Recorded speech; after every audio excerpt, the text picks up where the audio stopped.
Assalamualaikum warahmatullahi wabarakatuh. Ketemu lagi dengan saya Nur Ainiyah Zain, NIM T 2019-1133. Nah, dalam pertemuan kali ini saya akan membahas tentang muamalah. Nah, dalam muamalah ini terbagi menjadi 8 subbab. Nah, yang pertama kita bahas satu-satu ya. Yang pertama adalah jual beli atau biasa disebut dengan buyu. Apa itu buyu? Buyu atau jual beli adalah suatu kegiatan tukar-menukar barang dengan barang yang lain dengan cara tertentu, baik dilakukan dengan menggunakan akad maupun tidak menggunakan akad. Intinya, antara penjual dan pembeli telah mengetahui bahwa transaksi jual beli telah berlangsung sempurna.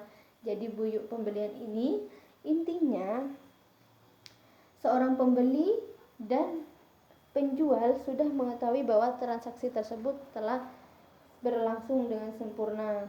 Nah, rukun jual beli ini ada 3. Yang pertama adalah penjual dan pembeli.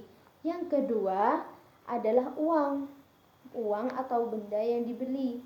Yang selanjutnya adalah lafadz ijab atau qabul. Nah, ijab itu apa? Pernyataan dari penjual. Jadi penjual, misalkan nih saya menjual pisang ini kepada Anda seharga ini. Nah, itu pernyataan dari penjual yang biasanya disebut dengan ijab. Nah, qabul adalah pernyataan dari pembeli. Misalkan, tadi kan saya menjual pisang ini seharga ini kepada Anda. Namun pembeli menjawab, "Ya, saya membeli ini." Nah, hal itu disebutkan ijab qabul. Nah, selanjutnya poin yang kedua adalah riba. Nah, riba secara bahasa adalah bertambah dari pokoknya. Itu secara bahasa. Sedangkan menurut syara, riba adalah akad yang terjadi dengan pertukaran tertentu, baik berbentuk barang sejenis maupun uang yang berlebih ketika pengembaliannya sesuai dengan jatuh temponya.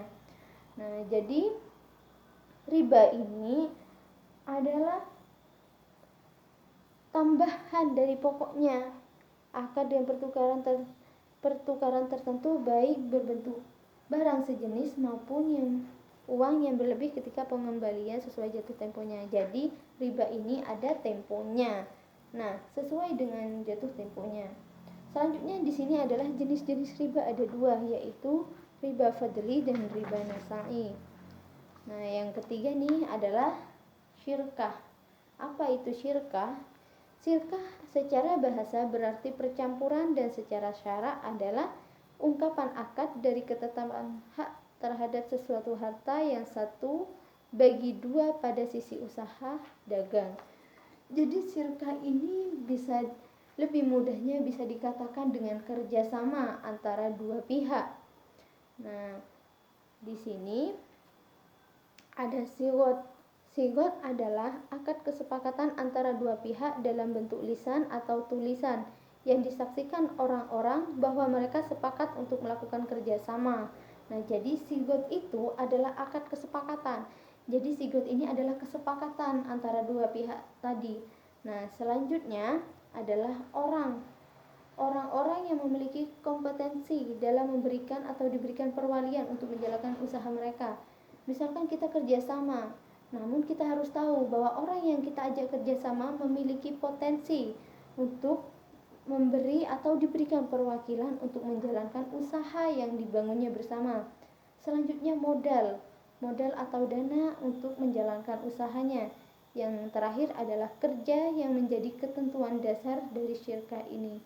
Jadi kerja yang menjadi dasar dari syirkah ini. Selanjutnya adalah mudharabah. Apa itu al-mudharabah?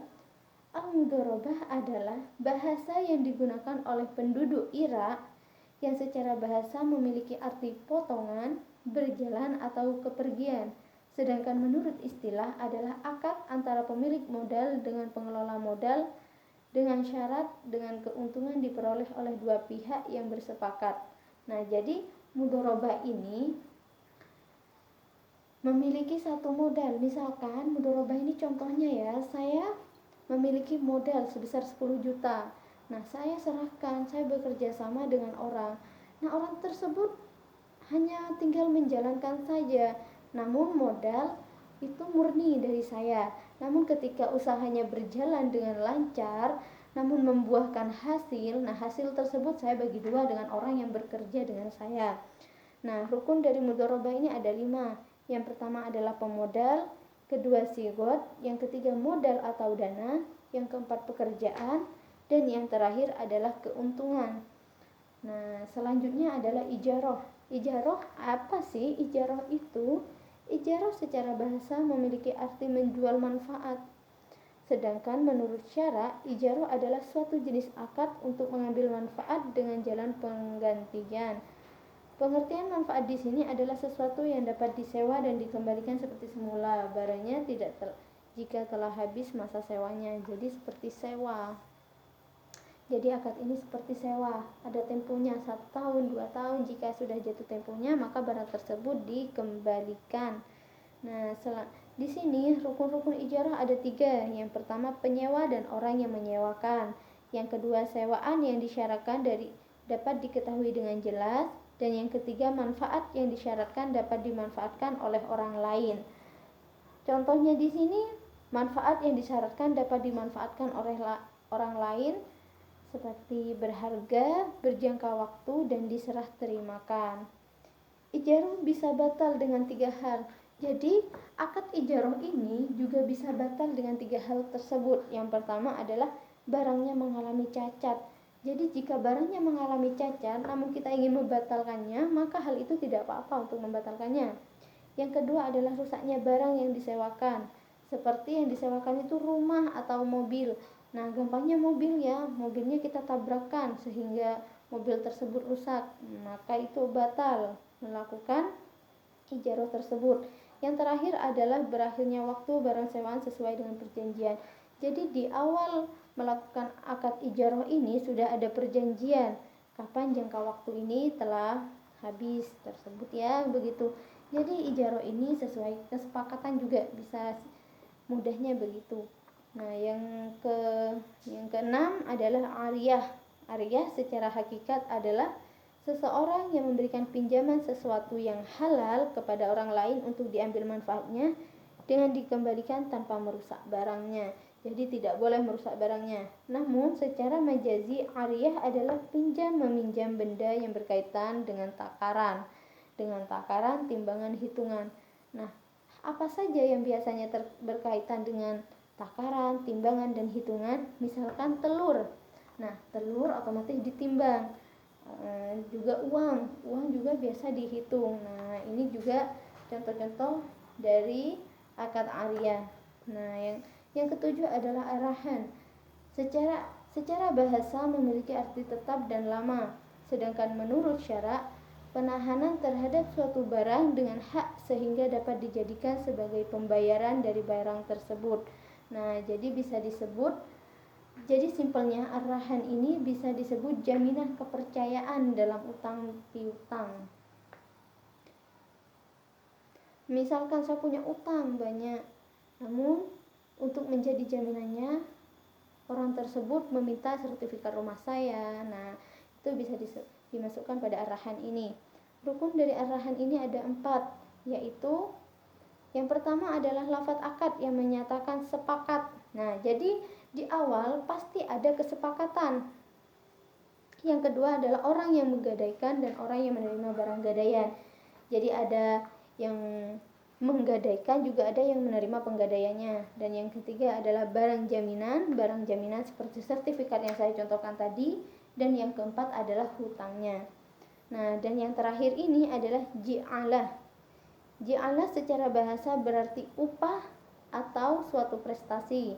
Sedangkan menurut syara, jenis akad yang ditawarkan kepada orang lain untuk menemukan barang atau suatu pekerjaan yang dibayar setelah mencapai kesuksesan. Nah, jadi ji'alah ini kita itu dibayar setelah kita sukses. Kita diberi hadiah setelah kita menang, begitu. Nah, rukun-rukun ji'alah ini ada 5, yaitu lafaz. Yang kedua, orang yang menjanjikan upah. Yang ketiga, pihak yang melakukan ji'alah. Yang keempat, pekerjaan yang ditawarkan kepada orang lain. Dan yang kelima, upah yang disebutkan bentuknya. Jadi di awal, misalkan di awal nih perlombaan, pasti diumumkan. Nanti pemenang pertama akan mendapatkan ini, kedua ini, ketiga ini. Nah, itu. Jadi memiliki sudah disebut. Jadi upahnya sudah disebutkan di awal. Misalkan juga bekerja sama dengan perusahaan mana. Nah, itu biasanya di awal sudah dijelaskan. Nanti jika kamu sudah memenangkan meeting apa, kamu akan mendapatkan gaji segini, kamu akan mendapatkan ini.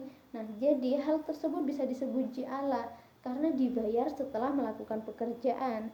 Nah, namun perlu dibedakan antara ji'alah dengan undian. Biasanya orang menyamakan antara ji'alah dan undian. Nah, ji'alah memerlukan tenaga atau skill, upaya dan lain-lain. Nah, jadi ji'alah ini memerlukan kerja, sedangkan undian tidak memerlukan tenaga yang signifikan atau hanya menunggu nasib belaka. Nah, kalau undian itu hanya kita siapa yang beruntung dia yang dapat. Nah, hal ini yang rentan terjebak dalam perbuatan perjudian. Jadi undian itu rentan sekali terjebak dalam perbuatan perjudian. Nah, mungkin sekian dari saya, kurang lebihnya saya mohon maaf. Semoga pertemuan kali ini bermanfaat. Wabillahi taufiq wal hidayah, waridha wal inayah. Assalamualaikum warahmatullahi wabarakatuh.